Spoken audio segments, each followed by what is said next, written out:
So on our fourth day, we loaded up the rental car and got on our way to Waterford.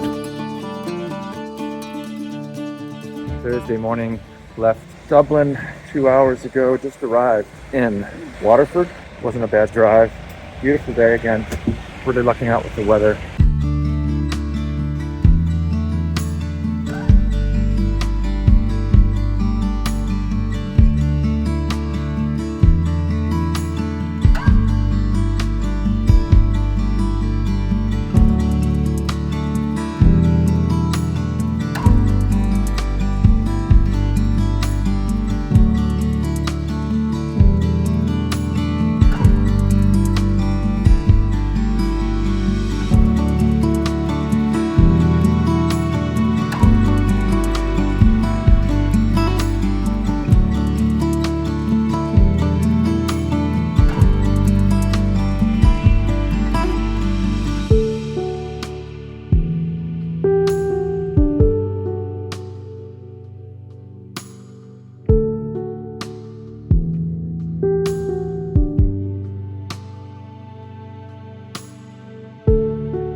So Waterford was more of Scott's thing. I didn't really care if we went there or not, to be honest, but I also, didn't mind going. But so we went there specifically to visit the Waterford Crystal, which I didn't know or didn't think that I would find interesting. But actually, I thought it was very, very interesting, and our guide was great. And aside from Willow almost getting crushed by the door, which was super scary. There's an automatic door at the front, and we were waiting for coffee, and someone came in, and Willow was kind of like between the door and the wall, and I had to jump in and just stick my leg out and just go like, all right, I'm gonna have to break this glass or do whatever I have to do to make sure she doesn't get crushed. But it was a scary moment, but she was fine. Nothing happened. I mean, the door did stop when I got in between it. But anyway, we did dig the tour, and then we went strolling around Waterford, and we had been recommended to go and eat and drink at this one place that our driver Jay recommended, and we got there and they weren't quite open yet. So we walked around a bit more in the town square, and Waterford it's much more of a small town feel, but very quaint. And we ended up, I'll see if I can remember the name of the restaurant or find some footage of it, but our waiter was hilarious. He made the whole trip to Waterford. To me, that was the most memorable thing. Was we had this guy who waited on us who just cracked me up. He was a total comedian and was very, very, very, very entertaining. The food was okay, but the service was just awesome. And then from Waterford, we went to Cork, which was another place that I wasn't expecting to like as much as I did. But there were parts of Cork that were also very quaint, and we got there late afternoon, and it was an absolutely beautiful day, and we strolled around, and it was really, really lovely to go around the river and around some of the pedestrian areas.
And then we split up, and I forget where Scott and Sherri went. I think they went and got some sort of kebabs or something like that. And Deb and I ended up eating at this local seafood restaurant, and I got some sort of fish that was caught in Ballycotton, which is where my grandfather McGraw's grandmother was born. So that was kind of neat, and I would have loved to have gone to Ballycotton. We went by the exit for it on the motorway, whatever the motorway was on the way there, but it was just a matter of not having time to do everything. But I did find some pictures of it online, and it looks like a very quaint place.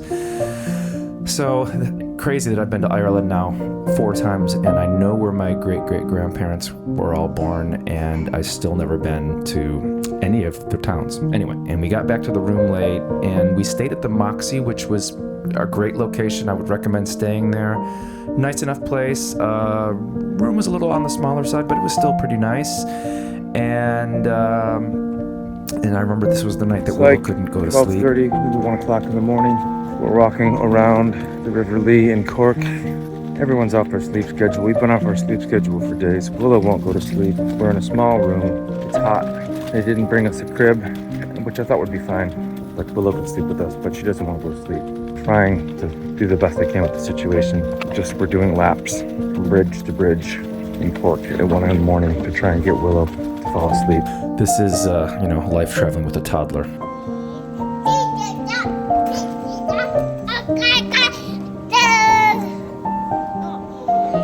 And so the next day in Cork, we only spent the one night. We got up and we went and climbed up the hill and rang the Shandon Bells at St. Anne's, which was really cool, and I'm really, really glad we did, and was one of the cooler things about going to Cork. Here at St. Anne's Church in Cork, where they let you ring the bell. Kind of cool. Not loud down here, but I haven't been up to the top of the belfry yet. And Willow.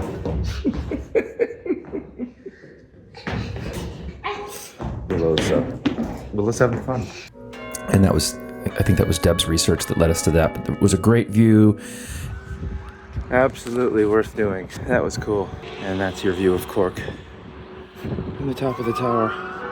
And I had just been going through this Bob Dylan phase, and it was interesting because they had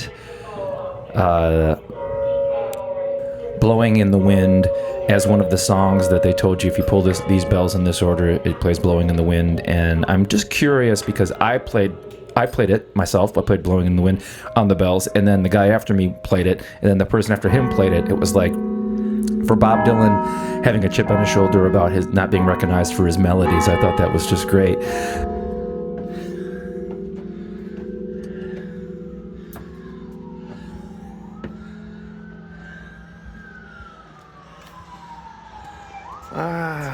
Anyway, it was awesome, and then we went from there to the English market, and that was really cool too. Because if you can't stand the heat, get out of the chicken.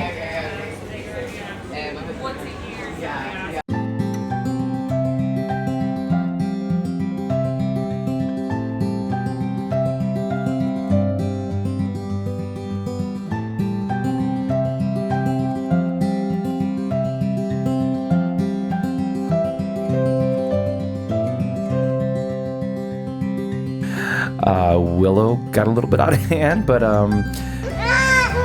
got some really awesome food there, and I just love markets like that. It reminded me of like the Boqueria in Barcelona, and that was really, really great.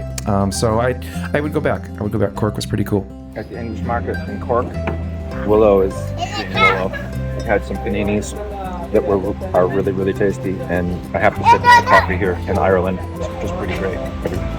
Except for the Circle K in Dublin, which may be the worst coffee I've had. It was worse than McDonald's. Actually, I don't want to say McDonald's coffee's bad. It was just shit. And then from Cork, we drove to Killarney, and after getting off the M1, this was like the first that we really had to encounter the crazy, narrow, old Irish roads, and it was definitely a little bit of, nail-biting. It's just hard to believe how ridiculously narrow some of those roads are. They're like glorified, logging trails. but the ride to where we stayed was just incredibly gorgeous. And then we got to where we stayed, our Airbnb above the town of Killarney. And oh my God, this place, it was amazing. I think we'll have space. In fact, it was so nice that even though we had some plans to do Ring of Kerry kind of stuff, Deb and I were both like, yeah, we're not leaving. Like, this is just too nice. Let's just stay here and hang. And yeah, the view was just incredible. We had our own lake. Willow and I went swimming and played in the water, which was cold, but not like Lake Erie cold. So that was great. And then we really could have just stayed there and really not done any of the Ring of Kerry stuff. In fact, I would go back to Ireland just to go to this place, this Airbnb, and stay there again. It was absolutely incredible. I don't think I want to leave. Pretty sure I don't.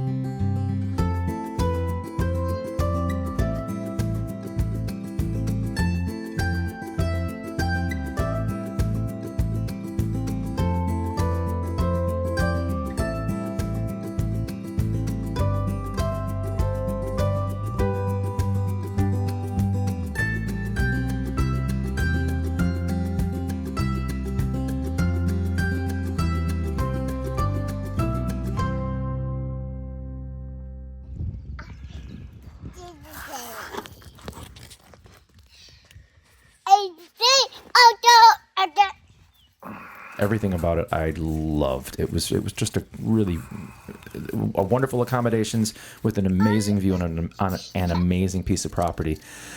So the second day that we were there, we did go down to see Ross Castle. What do you want? I have my private portrait, you English big dog. And that was pretty cool.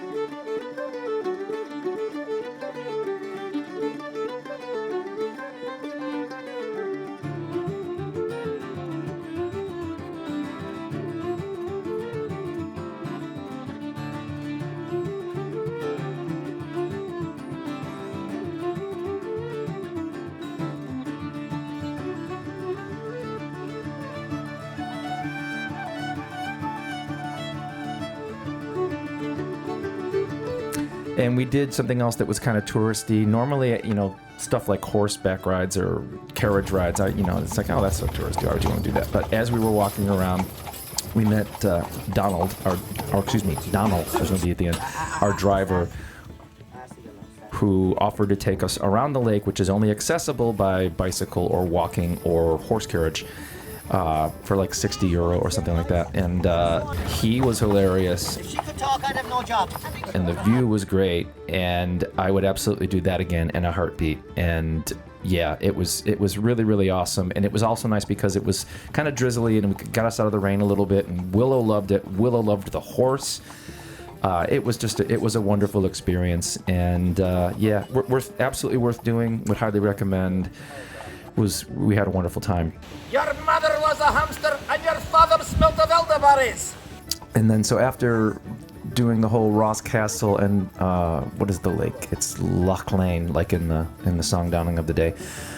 After going to Loch Leanne, we stopped at a local microbrew and had fish and chips that was just yummy. I think it was just called Killarney Brewing, and it was really nice.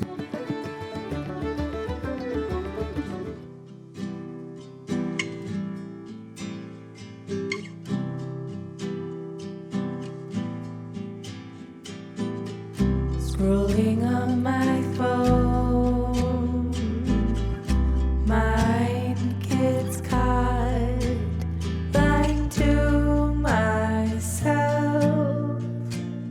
I'm greener grass. I'm looking up basically at the back view of where we're staying in Killarney, Loughdale. And I've been a lot of places, done a lot of things, and this might be the most beautiful place I've ever stayed, ever. The nicest accommodations, just incredible. And my wife, Deb, just nailed it. That's what we're looking at. That's insane. Ireland. I'm gonna get emotional. So as much as I could have stayed in Killarney a couple more days, we had plans to go to Kinvara the next day and also to see the Cliffs of Moher on our way there. So that was an interesting drive as well, with even narrower roads.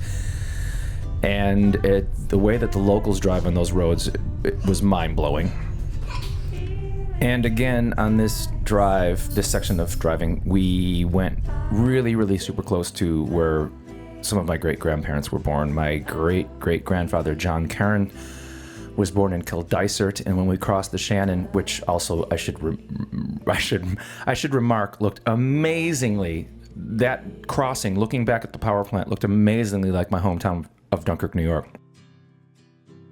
Like I could have posted pictures of that, looking at the shoreline of the south side of the Shannon, and I would have thought I was back home in New York. It looked exactly the same. Kind of looks like Dunkirk, New York, crossing the Shannon in Ireland. So then we got across the river and had like another hour to drive to Cliffs of Moher, and we went through Lahinch and some other coastal towns, and I had always wanted to go surfing at Lahinch. The day that we went through, I think it would have been a day to die in the water. The waves were like 15-foot faces, and it was blowing like 40 miles an hour, 40 knots. So it was pretty blown out. But it was nice to see that place, and I'd love to go back there again someday and maybe stop in Lahinch and stay there for a while. I mean, it seems like a really, really cute town.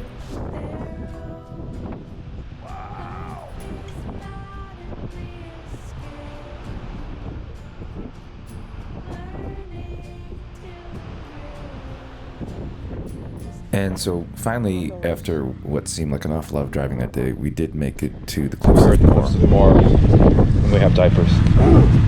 Very windy day, it's very cold. We're glad we brought warm clothes. Oh, I hate to see that. And I know that I have been here 20 odd years ago, and I don't remember it being this completely overrun by tourists. It was kind of insane. And the weather on this particular day was wind blowing 30 to 40 knots, rain just coming in sideways and super squally, and not the most pleasant day, but it was actually, as Scott would have said, very Irish weather. Now, the very first thing that we did when we got there, and I kind of don't know why we did this, was we walked into the visitor center, and it was crazy crowded. I hate touristy shit. And I don't think that I have a phobia for crowds, but I'm just not a fan of being jammed into small spaces with a lot of people. So, but we walked into the visitor center, and I was just like, get me out of here as quick as I can. And Scott and Sherri, they went their way, we went ours, and we go back outside, and it was really just blowing. And Willow saw the cows that were grazing up above the walkway, and that's all she wanted to do was go and look at the cows. So we follow her up to the edge of the fence, and she's a happy little kid. We are here at the Cliffs of Moher. Willow's in she's more house.